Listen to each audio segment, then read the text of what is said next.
Iran की ऊंची पहाड़ियों में जहां हर कदम पर खतरा था, एक अमेरिकी एयरमैन छिपा बैठा था। अगर वो पकड़ा जाता तो उसका बचना लगभग नामुमकिन था। लेकिन कहानी यहीं खत्म नहीं होती। यहीं से शुरू होती है दुनिया के सबसे खतरनाक रेस्क्यू मिशंस में से एक की कहानी, जिसमें यूएस नेवी सील टीम 6 ने ईरान के अंदर गहराई तक घुसकर उसे जिंदा बाहर निकाल लिया। 3 अप्रैल की घटना ने इस पूरे मिशन की नींव रखी। ईरान ने दावा किया कि उसने अमेरिका का F-15E लड़ाकू विमान मार गिराया है। इस हमले के बाद विमान का पायलट कोहिगिल्यूए के बोयर अहमद की पहाड़ियों में जा गिरा। 7000 फीट की ऊंचाई, चारों तरफ दुश्मन का इलाका और ऊपर से चोटिल शरीर। पायलट के पास सिर्फ एक पिस्तौल, एक एनक्रिप्टेड बीकन था।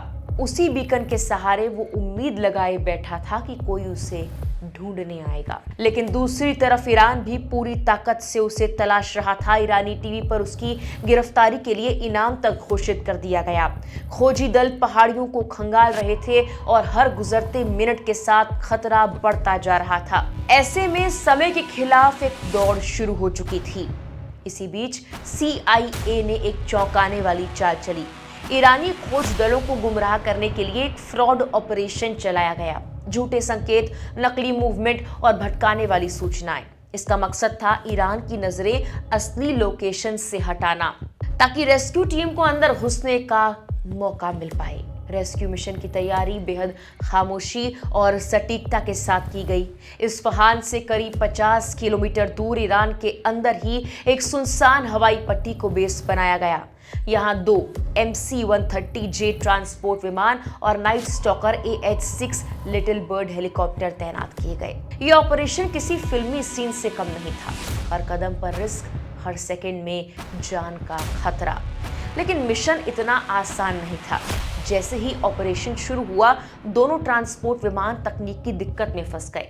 अब सबसे बड़ा खतरा यह था कि अगर ये तकनीक दुश्मन के हाथ लग जाती तो अमेरिका की कई सीक्रेट क्षमताएं उजागर हो सकती थी।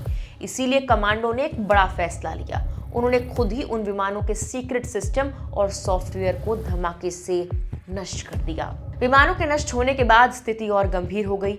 अब रेस्क्यू टीम खुद भी फंस चुकी थी। लेकिन यहीं पर ऑपरेशन ने एक नया मोड़ लिया। भारी गोलीबारी के बीच 3 और ट्रांसपोर्ट विमान मौके पर आए। गोलियों की आवाज, अंधेरे में उड़ते हेलीकॉप्टर, हर तरफ फैला तनाव। इन सब के बीच यूएस नेवी सील टीम 6 ने घायल अधिकारी और फंसी हुई टीम को सुरक्षित बाहर निकाल लिया। इस पूरे ऑपरेशन की सबसे बड़ी बात यह रही कि किसी भी अमेरिकी सैनिक की जान नहीं गई। घायल अधिकारी को तुरंत इलाज के लिए कुवैत ले जाया गया। यह मिशन अब अमेरिकी सैन्य इतिहास के सबसे कठिन और जटिल रेस्क्यू ऑपरेशंस में गिना जा रहा है। अगर इस मिशन की तुलना 2011 के एबटाबाद ऑपरेशन से करें, जहां ओसामा बिन लादेन को मार गिराया गया था, तो फर्क साफ दिखता है। उस समय सिर्फ 24 सील्स और 2 स्टील्थ हेलीकॉप्टर भेजे गए थे। लेकिन 2026 के इस मिशन में एक वेपन सिस्टम ऑफिसर को बचाने के लिए अमेरिका ने पूरा हवाई बेड़ा उतार दिया। कहा जा रहा है कि जहां 2011 का मिशन एक सर्जिकल स्ट्राइक था, वहीं 2026 का ये ऑपरेशन एक हथौड़े की तरह था, जिसने हर खतरे को कुचलते हुए अपने लक्ष्य को हासिल किया।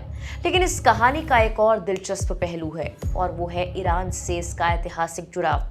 दरअसल सील टीम 6 के गठन की जड़ें भी ईरान से ही जुड़ी हैं। 1989 में ईरान में इस्लामिक क्रांति के बाद 52 अमेरिकी नागरिकों को बंधक बना लिया गया था। अमेरिका ने 1980 में ऑपरेशन ईगल क्लॉ के तहत उन्हें छुड़ाने की कोशिश की, लेकिन ये मिशन बुरी तरह से फेल हो गया। एक हेलीकॉप्टर और C-130 विमान की टक्कर में 8 अमेरिकी सैनिक मारे गए और ऑपरेशन रद्द करना पड़ा। इस असफलता ने अमेरिका को झकझोर दिया। इसके बाद एक ऐसी स्पेशल यूनिट बनाने का फैसला लिया गया जो दुनिया के सबसे खतरनाक मिशंस को अंजाम दे सके, और यहीं से जन्म हुआ सील टीम 6 का। ये यूनिट अमेरिकी नेवी का हिस्सा है, लेकिन इसका operational control joint special operations command के पास होता है। इसे टियर 1 स्पेशल मिशन यूनिट माना जाता है, यानी सबसे ऊपर, सबसे खास। इसमें शामिल होने के लिए कमांडो को बेहद कठिन चयन और ट्रेनिंग से गुजरना पड़ता है। हर मौसम, हर हालात, हर खतरे में काम करने के लिए इन्हें तैयार किया जाता है। पिछले कई दशकों से इस टीम ने इराक, अफगानिस्तान और दुनिया के कई हिस्सों में खतरनाक ऑपरेशंस किए हैं। कैप्टन फिलिप्स को बचाने जैसे मिशन पर फिल्में बन चुकी हैं, लेकिन इस टीम की असली ताकत और कामकाज आज भी काफी हद तक गोपनीय ही रखा जाता है। और शायद यही इस कहानी का सबसे दिलचस्प मोड़ है। जिस ईरान की वजह से इस यूनिट का गठन हुआ था, उसी ईरान की जमीन पर इसने एक बार फिर इतिहास रच दिया है। ये सिर्फ एक रेस्क्यू मिशन नहीं था, ये तकनीक, रणनीति, साहस और समय के खिलाफ दौड़ की कहानी थी, जहां एक गलती सब कुछ खत्म कर सकती थी।